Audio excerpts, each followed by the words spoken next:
Bom dia, graça e paz, irmãos e irmãs. Nosso 18º dia de jejum. Como é que está o seu coraçãozinho? Como é que você tem estado? Em nome de Jesus, que seja um tempo de semeadura, um tempo profético, um tempo inesquecível na sua vida. Muito bem. E o tema de hoje é deixando uma herança abençoada. Como a gente vem dizendo, que o fato de que quando Jesus ele repreende aquele estado de coisas que existia, né, a espiritualidade que existia do seu próprio povo, quando se voltaram para ele com jejum, mas que o jejum absolutamente não estava satisfazendo, pelo contrário, desagradando profundamente. Chegamos a fazer uma analogia com o jejum que houve em Nínive, uma cidade impenitente, uma cidade ímpia, e também com o jejum que Israel estava fazendo, né?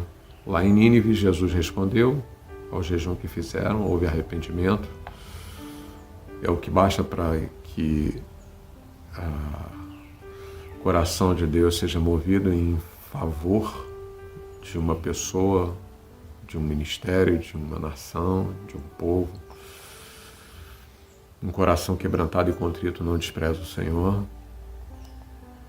mas também um povo que se dizia o povo, que era chamado povo de Deus, fazendo um jejum, mas Jesus não respondendo a esse jejum, porque era um jejum que visava os seus próprios interesses, não um desejo de fato de estar com o Senhor. E aí então o Senhor coloca o jejum que ele gostaria que fizesse e faz as suas considerações a respeito do coração daquele povo, mas ele também deixa uma promessa, e essas promessas elas são maravilhosas, a gente vem falando sobre elas, né? Falamos promessas na vida financeira, na área familiar, na área relacional, na área profissional, na área espiritual, na área ministerial, e esse trabalho contínuo do Espírito Santo de Deus agindo em nós, né? E aqui no 18º dia de jejum, deixando uma herança abençoada. Qual o seu legado? O legado que você espera deixar? O maior legado que um pai, uma mãe pode deixar para os seus filhos são o seu testemunho de vida. Muito mais do que um legado financeiro, um legado espiritual. Esse é o verdadeiro legado. Uma herança, algo que fica para os filhos do seu exemplo. E aqui no verso 12 diz assim: os teus filhos edificarão as antigas ruínas, levantarás os fundamentos de muitas gerações. Os teus filhos edificarão as antigas ruínas. Ou seja, você deixa algo muito maior do que você fez, do que você é. Você deixa um legado. Esse legado, tem pessoas que deixam legado que fala até o dia de hoje. A igreja metodista mesmo, né? Por que você foi alcançado pelo trabalho da igreja metodista? Uma hora você foi alcançado por esse trabalho, alcançada por esse trabalho, ou então você veio de uma outra igreja e tal, mas, né, nesses dias você tem sido edificado, edificada por esse trabalho. Começou com a vida de uma pessoa lá atrás, onde ele, insatisfeito com o que estava acontecendo na igreja anglicana, ele busca um enchimento do Espírito, e esse enchimento do Espírito fez com que ele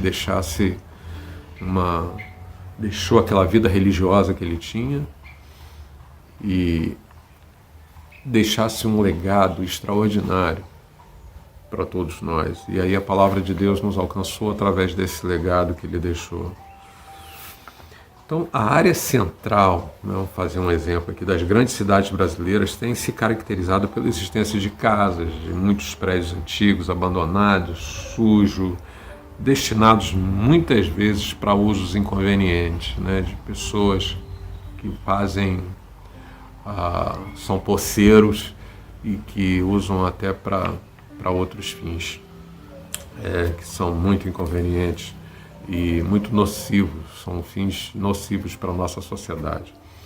E a impressão de que se tem é uma área que está em ruínas, né, e por essa causa um movimento de restauração bem peculiar tem acontecido em algumas dessas cidades, né, chamado invariavelmente de revitalização da área central. A gente viu isso no Rio de Janeiro um pouco antes de recebermos as Olimpíadas, né? E espiritualmente falando, Deus deseja fazer as mesmas coisas. Então, o sentimento de edificar algo arruinado estava no coração lá de Neemias, quando ele vê a assolação, muros queimados, tudo derrubado, né, e ele resolve fazer uma reconstrução. E quando ele perguntou pelos judeus sobreviventes do cativeiro e sobre Jerusalém, ficou sabendo que eles passavam por grande sofrimento, por grande humilhação, né, um tempo muito ruim, que o muro de Jerusalém, que era o muro que protegia a cidade, havia sido derrubado, suas portas destruídas pelo fogo. Ouvindo isso, ele chorou e clamou a Deus por um tempo de restauração. Está lá em Neemias, capítulo 1, versos de 1 até o versículo 4. Você tem o mesmo sentimento de Neemias? Quando você vê assim uma pessoa arruinada, uma família arruinada, né, como é que fica o seu coração? Né, você com certeza conhece pessoas que se afastaram do caminho do Senhor, estão com a vida destruída, pessoas que cometeram alguma coisa em algum passado recente ou não, e essas pessoas, elas foram tomadas por um tempo de assolação em suas vidas, deixando suas vidas em ruínas. E muitas vezes até consegue esconder por um tempo, mas depois não consegue mais, porque essa ruína, ela aflora, ela vem para fora.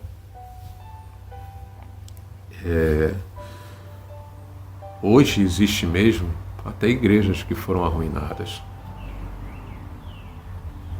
templos que foram arruinados. Isso aqui a gente pode falar que igreja, né? Porque a igreja mesmo, a igreja verdadeira, ela é santa e indivisível, inominável, ela é chamada Igreja do Senhor, ela não tem placa denominacional, ela é a igreja daqueles que foram lavados e remidos pelo sangue do Cordeiro. Então ela está espalhada pelos 4 cantos desse planeta, né, sem placas denominacionais, né, sem títulos humanos, sem coisa alguma. Mas existem templos que foram arruinados. Existem na Europa, hoje, em vários países da Europa, igrejas que um dia foram grandes igrejas, estou falando de templos, mas hoje eles se tornaram cinemas, boates, teatros, cafeterias, palco para uma série de outras coisas, pubs. E por quê? O espírito morreu.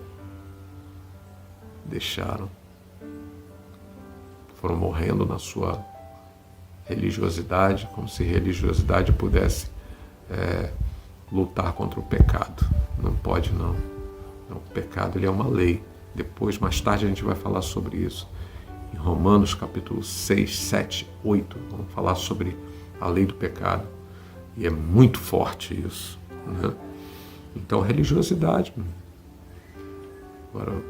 Agora contra a ação do Espírito, o enchimento do Espírito, contra essas coisas, porque o fruto do Espírito, bondade, longanimidade, amor, piedade, domínio próprio, todas essas coisas são frutos do Espírito, e contra essas coisas não há lei. Então, muitas pessoas foram arruinadas, igrejas que foram arruinadas, famílias arruinadas, e o que fazer então? Né? Provavelmente a maioria daqueles que vieram com Esdras e Neemias para reedificar a cidade, nasceram no cativeiro, né? Não foram os responsáveis pelos pecados da nação, tanto é que Neemias fala, os nossos pais pecaram, né? E nós pecamos junto também, ele chamou para si o pecado, mas foram instrumentos de Deus para trazer um renovo. Então a promessa de Deus é que nossos filhos edificarão as antigas ruínas, né? Deixa eu te falar uma coisa nesse 18º dia de jejum, meu querido irmão, minha querida irmã. Gere filhos na fé. Gere filhos na fé. A igreja é família. A igreja não é apenas um lugar para ser frequentado, mas uma família para pertencer. E uma família não pode ser simplesmente de irmãos. E muitas vezes irmãos que se recusam a crescer, ficam bebês, crianças o tempo todo, né? Não existe só relação de fraternidade, mas sobretudo uma relação de paternidade, de maternidade, de filidade. Né? Gere muitos filhos na fé. Você já gerou algum filho na fé? Faça discípulos em Jesus. Faça discípulos em Jesus. Eles serão instrumentos de Deus para edificar onde existem ruínas. Trabalhe, invista em pessoas. Essa semeadura, ela não é vã. Né? Tenha certeza disso. Não seja simplesmente um espectador religioso, mas seja protagonista. Permita que o Espírito Santo de Deus trabalhe em você de tal forma, continuamente, para que você gere filhos na fé, sendo uma referência, né? Sendo referência para muitas vidas. Pode ter certeza que Deus vai se agradar muito de você e vai soprar esse renovo de Deus sobre a tua vida, né? E aí fazendo com que você possa deixar um legado, deixar uma herança, onde os teus filhos edificarão as antigas ruínas. Que o Senhor te abençoe, que seja um 18º dia de jejum abençoado na presença do Senhor Jesus. Amém? Shalom, beijo no coração, Deus te abençoe.